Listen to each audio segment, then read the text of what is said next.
इंसानी तारीख कहानियों के बगैर अधूरी है। जब कदीम इंसानों ने आसमान पर चमकते सूरज को देखा, बिजली की गरज सुनी या समंदर की गहराइयों को महसूस किया, तो उनके ज़हन में सवालात उभरे। ये सब कैसे वजूद में आया? कायनात किसने बनाई? हमारी जिंदगी और मौत के पीछे क्या राज छुपा है? इन गहरे सवालात के जवाब तलाश करने के लिए कदीम लोगों ने अपनी तख़य्युल और अक़ीदों की मदद से खूबसूरत कहानियाँ तख्लीक की, जो उनके जज्बात, खौफ और उमंगों की अक्कासी करती थी। आज हम उन्हीं कहानियों को मैथोलॉजी या देमाला के नाम से जानते हैं, जो उनकी वर्से का हिस्सा बन चुकी है। मैथोलॉजी कहानियों, अफसानों और रवायत का एक अजीम मजमुआ है, जो मुख्तलिफ सकाफ़तों और मज़ाहिब से गहराई से जाड़ा हुआ है। ये कहानियाँ देवताओं की ताकत, हीरोज़ की बहादुरी, मावराई मखलूक़ात के राज और कायनात की इब्तिदा जैसे मौज़ूआत को उजागर करती हैं। ये सिर्फ तफरीह के लिए नहीं, बल्कि इंसानी तारीख़ के ख़ज़ानों, अक़ाइद की गहराइयों, समाजी अक़दार की तश्कील और सक़ाफ़ती ढांचे को समझने का एक बहुत बड़ा ज़रिया है। इन कहानियों ने नस्लों को एक दूसरे से जोड़ा है और उनके ज़रिए हम अपनी माज़ी की जड़ों को पहचान सकते हैं। इस वीडियो में हम मैथोलॉजी की तारीफ़, इसकी अहमियत, इसकी मुनफरिद ख़ुसूसियात, इसके मक़ासिद और जदीद दुनिया पर उसके गहरे असरात को तफ़सील से दरियाफ़्त करेंगे। मैथोलॉजी के ये अहम अनासिर इसे इंसानी सक़ाफ़त का एक लाज़मी हिस्सा बनाते हैं। लफ्ज़ मैथोलॉजी यूनानी ज़बान के दो अल्फाज से निकला है, मातेविस यानी कहानी और लोगोस यानी मुताला या इल्म। यूं मैथोलॉजी का मतलब है कहानियों का इल्म या देमालाई दास्तानों का मुताला। ये वो कहानियाँ हैं जो मुख्तलिफ तहज़ीबों ने अपने अक़ाइद, देवी देवताओं, हीरोज़ और कायनात की तख्लीक को बयान करने के लिए बनाएं। ये अक्सर अलामती होती हैं और लोगों को फितरत, अखलाकियात या जिंदगी के बड़े सवालात के बारे में समझाने के लिए इस्तेमाल होती है। मैथोलॉजी कदीम मुआशरों के लिए एक आईने की मानिंद थी, जिसने उनकी सक़ाफ़त, मज़हब और इख़लाक़ी अक़दार को महफूज किया। ये कहानियाँ न सिर्फ उनके अक़ाइद की अक्कासी करती थीं, बल्कि उनकी समाजी शनाख्त को भी मज़बूत करती थीं। आज भी मैथोलॉजी हमारे अदब, फ़िल्मों और रोज़मर्रा ज़िंदगी में बाज़गश्त रखती है। ये महज पुरानी कहानियाँ नहीं, बल्कि अक़वाम आलम की फ़िक्री तारीख़ का एक हिस्सा है, जो हमें हमारी जड़ों से जोड़ती है। मैथोलॉजी की सबसे बड़ी खूबी यह है कि इसमें हकीकत और तख़य्युल का इम्तिज़ाज होता है। इन कहानियों में देवी देवता कायनात पर हुक्मरानी करते हैं, जैसे यूनानी देवता ज़ूस या हिंदू देवता विष्णु।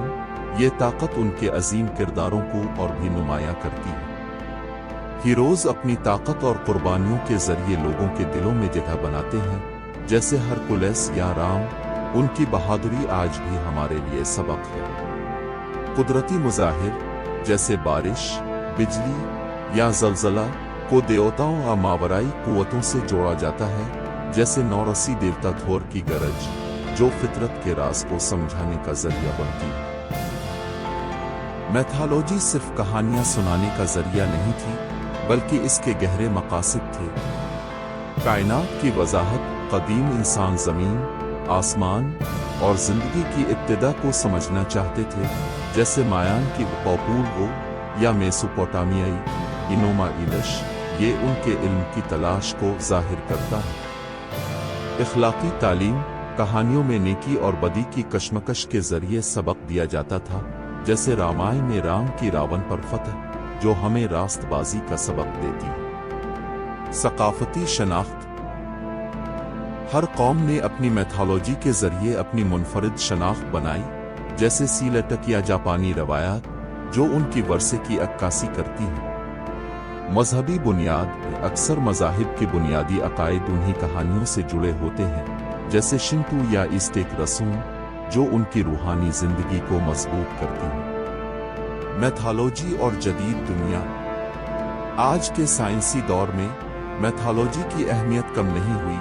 ये कहानियाँ अदब और फ़लसफ़े में नई रूह फूंकती हैं, जैसे होमर की इलीड या दी लॉर्ड ऑफ द रिंग्स, जो हमें सोचने पर मजबूर करती हैं। फिल्मों, ड्रामों और गेम्स को कहानी का मवाद फराहम करती हैं, जैसे मार्वल की थोर या ओकामी, जो जदीद तफरी का हिस्सा बन चुकी है। इंसानों को उनकी कदीम जड़ों और सकाफती वर्से से जोड़ती हैं, जैसे चीनी चांद का त्यौहार या आयरिश सेंट पैट्रिक डे, जो रवायात को जिंदा रखती है। यूं मैथोलॉजी माजी की यादगार नहीं, बल्कि हाल और मुस्तकबिल के लिए एक ताकतवर जरिया है, जो हमें सोचने और अपनी तारीख को समझने में मदद देती है। मैथोलॉजी इंसानी तारीख का एक अजीम खजाना है, जो हमें मुख्तलिफ तहजीबों के अकायद, अक़दार और ख्वाबों से रोशनास कराती है। ये कहानियाँ हमें बताती हैं कि कदीम इंसानों ने कायनात के राजों को किस तरह समझा और अपनी ज़िंदगी को मानी दिए। उन्होंने अपने तजुर्बात को उन कहानियों में जम करके एक मुस्तहकम सकाफती विरसा छोड़ा। आज भी मैथोलॉजी हमारी फिल्मों, अदब और फ़नून में जिंदा है। ये हमें हमारे माजी से जोड़ती है और मुस्तकबिल के लिए तरगीब देती है। इसके किरदार ने जदीद कहानियों को एक नई जिहत दी और हमें अपनी शनाख्त को मजबूत करने में मदद की। इस वीडियो सीरीज के जरिए हम मुख्तलिफ तहजीबों की मैथोलॉजी, यूनानी, रोमन, हिंदू, मिस्री, नौरसी, मेसोपोटामियाई, चीनी, जापानी, सीलेटिक और मायान ईस्टिक की गहराइयों में जाएंगे, ताकि उनकी कहानियों और उनके असरात को समझ सकें। ये सफ़र हमें उन तहजीबों के दिल में ले जाएगा, जहां हर कहानी एक सबक छुपाए हुए है। ये तहकीकाती वीडियो मैथोलॉजी के बुनियादी तसव्वुरात, इसकी अहमियत और उसके आलमगीर किरदार को पेश करती है। ये स्क्रिप्ट कदीम रवायात और जदीद सकाफती असरात से ली गई, जो मैथोलॉजी की गहराई और उसकी आलमगीर अहमियत को उजागर करती है। ये वीडियो हमें इस बात की तरफ राग़िब करती है कि हम अपने माजी को कदर की निगाह से देखें और इससे सीख कर आगे बढ़ें।